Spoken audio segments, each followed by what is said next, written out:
everyone, I'm Dr. Samina Mitha, a naturopathic doctor, and today I wanted to go over my Dutch test with you. A Dutch test is a dried urine sample for hormones, so it's testing hormones. So we're going to go over like sex hormones and then adrenal hormones. So I thought I would share my test results with you so that you could see what the Dutch test involves and kind of get a glimpse into some of the things that are going on with my hormones. So this is like the first part of the report. And basically what happens is, this is basically just an overview. So it goes over sex hormones over here, so your total estrogen, progesterone, and testosterone, and then your adrenal hormones, so your stress hormones. This includes cortisol and DHEA over here. So when you're looking at the Dutch report, basically, if you're looking at this section, you want to see that your numbers or the dial is between the two yellow stars. So as you can see in my report, estrogen is higher than the yellow star. So, there's high amounts of estrogen. Progesterone is within normal limits. Testosterone is sitting at the low end of the range. And also, I should mention that this test is done 7 to 9 days after you get a positive ovulation test. So we're looking at hormones in the second half of the cycle, and typically in the second half, progesterone should be higher than estrogen theoretically, and so that's really important to make sure that you're looking at that piece. This adrenal panel is pretty cool. So you take 4 samples throughout the day. So when you wake up and like 2 hours later in the afternoon and then at night, and this maps out your cortisol throughout the day, your stress hormone. So typically what's supposed to happen is supposed to rise in the morning and then keep on rising until about afternoon, noonish, and then starts to decline after that into the afternoon, and then should keep on declining at night so that your cortisol is super low and your melatonin can rise so that you can go to sleep. So we'll go over a little bit of that in a bit. Okay, so this is basically all the hormones and the results in terms of numbers, but let me take you to this page. This gives like an overview with pictures and the dials. So when you're looking at progesterone, at the very top right hand side here, progesterone was within normal limits, slightly low but still okay. There's 2 forms of progesterone that come out into the urine. So this is urine metabolites, basically this test is.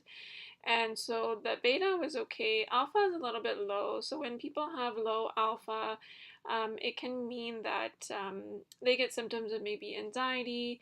And so looking at brain health is important here. When you look at this estrogen section over here, we're looking at the 3 forms of estrogen, E1, E2, and E3. So my E1 and E2 are pretty elevated. It's sitting outside of the reference range, and E3 is actually normal. It's in the normal range. We often think of estradiol, so E2 is the most important. But yeah, looks like they're really high, especially in this phase. So very much a symptom of, or a picture of, estrogen dominance, meaning that estrogen is higher than progesterone in the second half of the cycle, when actually progesterone should be higher. So that's when we start seeing symptoms of like irritability, mood swings, maybe breast tenderness, bloating, things like that. So when you look at E1, estrone, it actually goes into phase 1 liver metabolism. So it gives us 3 other estrogen metabolites. So 2-hydroxy, 4-hydroxy, and 16-hydroxy. So when you're looking at this report, you're looking at this pie graph over here. So this is my percentages, and this is the expected percentages that we should see. So for 2-hydroxy, it's actually good estrogen. So you want to have it greater than, between 60 and 80, and I'm sitting above that, so that's good. E4 is creeping up there, or sorry, 4-hydroxy is creeping up there. And this type of estrogen is not as protective in terms of, I guess, cancer. And so we want to make sure that 4-hydroxy is as low as we can get. And then also 16, we want it also low. So 4-hydroxy is slightly elevated, 16 is sitting pretty low, so that's good. Looks like I'm making a lot of estrogen, but it's getting metabolized pretty well in phase 1 metabolism. So over here at the bottom left-hand corner, this is phase 2 metabolism in the liver, and this is when we put we are methylating the 2-hydroxy into 2-methoxy E1. And it looks like I'm a pretty good methylator, so my liver is working pretty well to, take out any of the estrogens that I might be exposed to. Okay, I'm going to go back up here and kind of show you the androgen piece. So my whole picture is, or my symptoms are more related to PCOS, so maybe irregular periods and clinical signs of high testosterone. So when we look at this section, it's interesting, my DHEAS is elevated. So DHEAS comes from the adrenal glands where we produce cortisol, our stress hormone. And what happens is DHEA is sulfated into DHEAS. And it looks like my level is pretty high here. It's sitting above the reference range at 1300 approximately.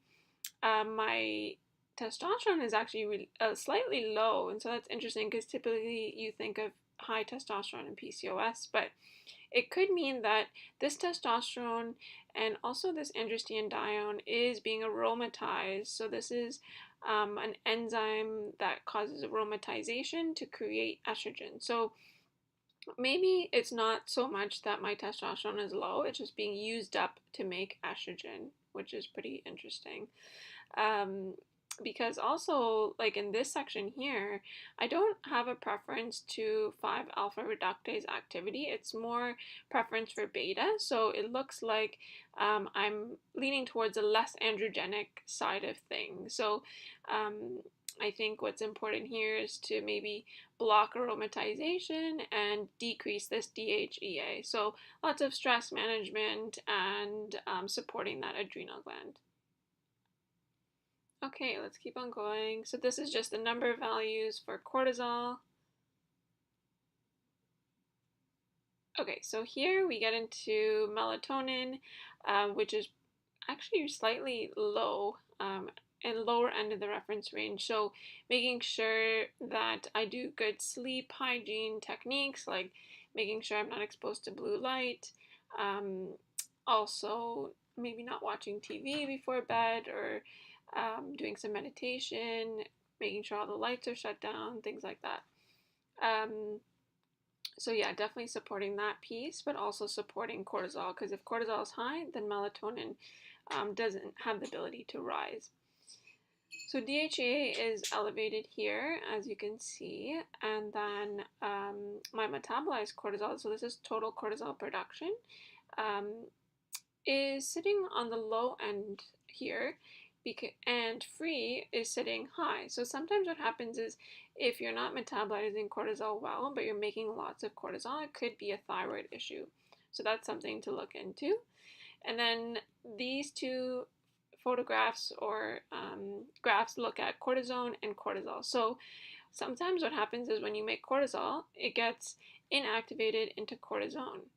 And so if you have high levels of cortisone, it could mean that you're just inactivating all the cortisol you're making. So it looks like making lots of cortisol, and it looks like I'm inactivating it as well. So I was stressed while I was doing this test, the days that I was doing it, so it could have been that, but generally speaking, I should definitely be working on cortisol management for sure. And then now the Dutch test has these cool markers. It tells you, if you need B12, if you're low in B6, if glutathione is low. So, glutathione is an antioxidant, helps the liver, and so it actually is sitting below the range. So it might be beneficial to, help support that piece. A lot of times, taking something like N-acetylcysteine can help because it's a precursor to glutathione. Also, in this neurotransmitter section, looks like dopamine is a little bit low, but my norepinephrine and serotonin is actually pretty good.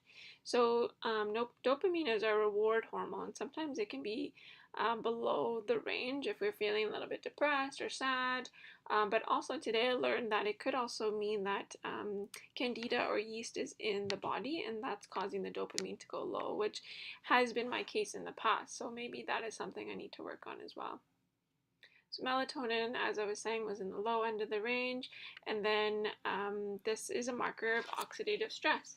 And so it looks like I'm within the range, so it looks good. Typically, this just shows if there's any potential for DNA damage, etc. So yeah, this was my report. I'm happy to share with you guys.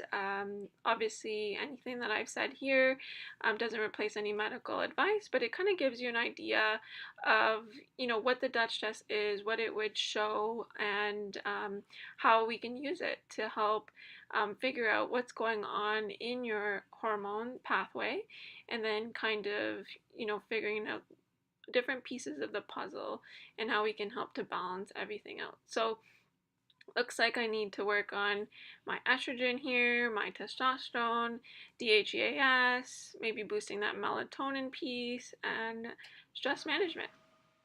Okay, if you have any questions, feel free to email me or contact me. Thank you. Bye.